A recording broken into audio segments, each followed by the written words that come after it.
శ్రీ గురుభ్యో నమః. శ్రీ లక్ష్మీ వెంకటేశ్వర స్వామి వారి పాదపద్మంలో అనంతకోటి ప్రణామం అర్పిస్తూ అందరూ కూడా ఒక్కసారి గట్టిగా లక్ష్మీ రమణ గోవింద, గట్టిగా లక్ష్మీ రమణ గోవింద. సో పూర్వము దత్తాత్రేయుల వారిని రాక్షసులు ప్రార్థన చేశారు, మాకేదైనా మార్గదర్శనం చేయమని. అప్పుడు దత్తాత్రేయుల వారు దా అనే ఒక అక్షరాన్ని చెప్పాడు వాళ్ళకి. ఆ తర్వాత దేవతలు వెళ్ళారు, మాకేదైనా చెప్పండి అంటే వారికి కూడా స్వామివారు దానే చెప్పాడు. ఆ తర్వాత మానవులు వెళ్ళారు, స్వామి మాకేదైనా చెప్పండి అంటే దా అనే అక్షరం చెప్పాడు. ముగ్గురు కూడా ఒకే అక్షరం చెప్పారు.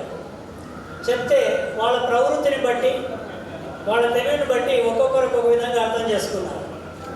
రాక్షసులకు దయాగుణం ఉండదు కాబట్టి వాళ్ళు ఏమనుకున్నారంటే స్వామి మనకు దయాగుణాన్ని పెంపొందించుకోవాలని బోధించాడు అని అర్థం చేసుకున్నారు రాక్షసులు. అదేవిధంగా దేవతలు ఏమో అర్థం చేసుకున్నారంటే దమము అంటారు, అంటే అది మొత్తం మన యొక్క జీవ చాపల్యం ఇట్లాంటివన్నీ కూడా ఇంద్రియ నిగ్రహం అట్లాంటివి దేవతలకు అవసరమని వారు దమము అనేటువంటి దాన్ని అర్థం చేసుకున్నారు. మానవులు ఏం అర్థం చేసుకున్నారంటే దా అంటే ఇతరులకు దానం చేయాలి అని అర్థం చేసుకున్నారు. ఈ రోజుల్లో కోట్లాది మంది ఉన్నారు. మన భారతదేశం తీసుకుంటే 140 కోట్ల మంది ఉన్నారు. ఈ మానవులలో ఎంతమందికి దానం చేసే గుణం ఉంది? ఎవరు దాన్ని అర్థం చేసుకున్నారు అంటే మన ప్రాంతంలో బీటీఎం ఫౌండేషన్ వాళ్ళు అర్థం చేసుకొని దాన గుణాన్ని పెంపొందించుకోవడానికి ఫౌండేషన్ ద్వారా సమాజానికి తమ యొక్క డబ్బును కానీ శక్తిని కానీ సమయాన్ని కానీ దానం చేస్తున్నందుకు అభినందిస్తూ ఉన్నాను నేను. సో ఆ విధంగా దానగుణం అటువంటిది చాలా గొప్పది అని దత్తాత్రేయులు గారు చెప్పి ఒక మంత్రం చెప్పారు. దాన్ని దా మంత్రము అంటారు.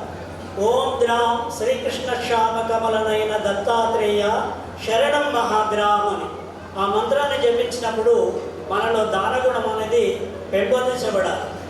ముఖ్యంగా ఇక్కడ మనమంతా అనుకుంటాం, చాలాసార్లు వృద్ధాశ్రమాలు పెట్టారు, వృద్ధాశ్రమం పెడతామా. మనకు వృద్ధాశ్రమాలు కావాల్సింది ఇలాంటి సేవా ఫౌండేషన్స్ కావాలి. సమాజానికి సహాయం చేసేటువంటి ఫౌండేషన్ చాలా అవసరం. వృద్ధాశ్రమాలు పెరగాలన్నా చెప్పండి ఎవరైనా. వృద్ధాశ్రమాలు ఎవరికి అవసరం లేదు, మనకు కావాల్సింది ఫౌండేషన్స్ కావాలి.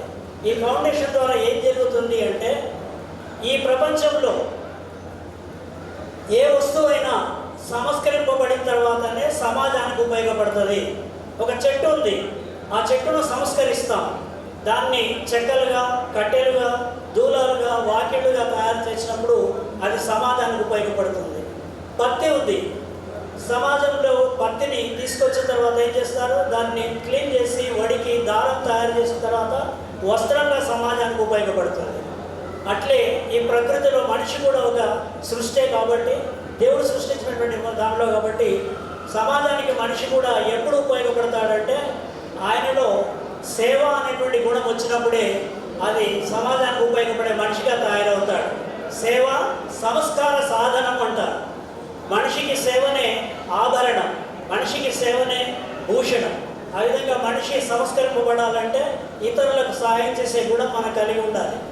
ఒక పాశ్చాత్య కవి చెప్తాడు, ఆయన చెప్పాడు ఏమన్నాడంటే మనం లక్ష్మీ వెంకటేశ్వర స్వామికి వచ్చి నేను 100 టెంకాయలు కొడతాను, నేను 100 టెంకాయలు కొట్టాను, స్వామి నీకు సంతోషం అంటే స్వామి నాకు సంతోషం లేదు అంటాడు.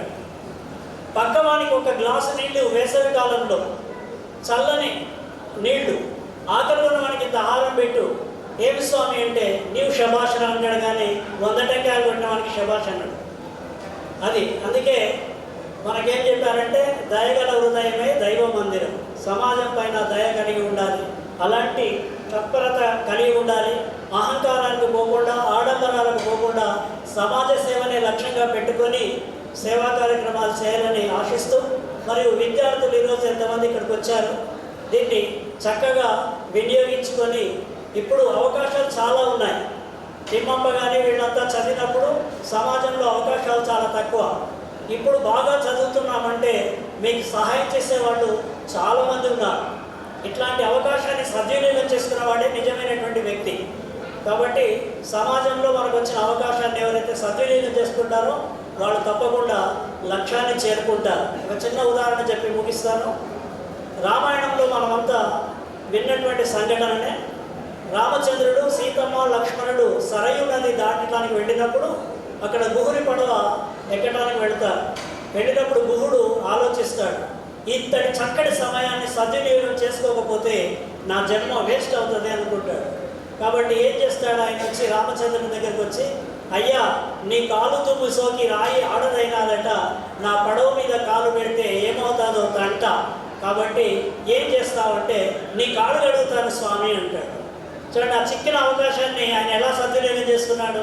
రామచంద్రుడి పాదాలు కడగడం అనేటువంటిది ఒక అవకాశాన్ని సద్వినియోగం చేసుకున్నాడు. అట్లా విద్యార్థులు కూడా చక్కటి అవకాశాలు ఈ సమాజంలో చాలా ఉన్నాయి. వాటిని సద్వినియోగం చేసుకొని మనిషిగా తోటి సమాజానికి సేవ, ఇప్పుడు బీటీఎం ఫౌండేషన్ వాళ్ళు ఎట్లయితే చేస్తున్నారో, మీరు పెద్దగైన తర్వాత బాగా సంపాదించేటప్పుడు సమాజానికి కూడా కొంత ఏదో ఒకటి చేసేటువంటి భాగ్యాన్ని కలగగా. ఎందుకంటే ఈనాడు సమాజంలో ఒకసారి గ్రీకు తత్వవేత్త వచ్చి అడిగాడు, గుడబల్లూరుకి వచ్చాడని, అయ్యా గుడబల్లూరులో మీ దగ్గర మంచి బియ్యం ఎక్కడ దొరుకుతాయంటే పలానా నరసింహస్వామి షాప్లో ఉంటాయని.